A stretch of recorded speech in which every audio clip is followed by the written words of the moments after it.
New details on the mass shooting at the University of Nevada, Las Vegas. Law enforcement sources telling ABC that the 67-year-old suspect had actually applied to be a professor at the university. 3 people were killed after police say that shooter went floor by floor, opening fire until campus police shot and killed him.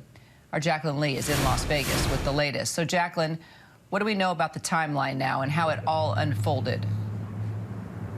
Hey, Kira, great to be with you. So we know that shots rang out around 11:45 a.m. yesterday. We know that the university actually initially went on X saying there was an active shooter. They said run, fight, hide. And we know minutes later, after there were reports of a shooter, officials responded. We had both campus police as well as Las Vegas police.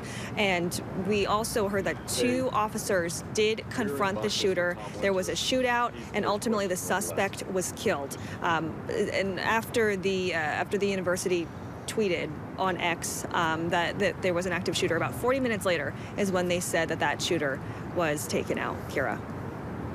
Do we know anything more about the suspect or a motive here, Jacyln?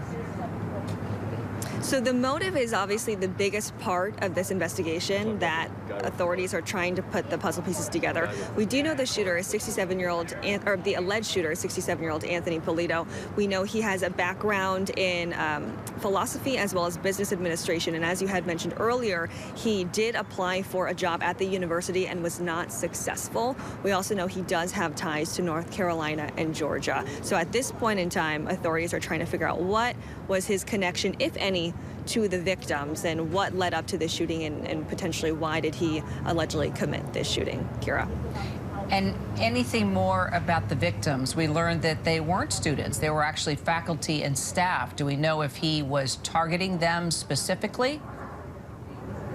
Correct. So that is the biggest puzzle piece here that we're trying to figure out, right? So the fact that it was 3 faculty and staff, not students, and given that, according to sources, that the suspect applied for a job here and was not successful, now, of course, one of the first questions is, did that suspect know the victims? Was it targeted? And certainly signs could point to the probability is higher given the circumstances, but ultimately we do not know the answer to that question yet, Kira.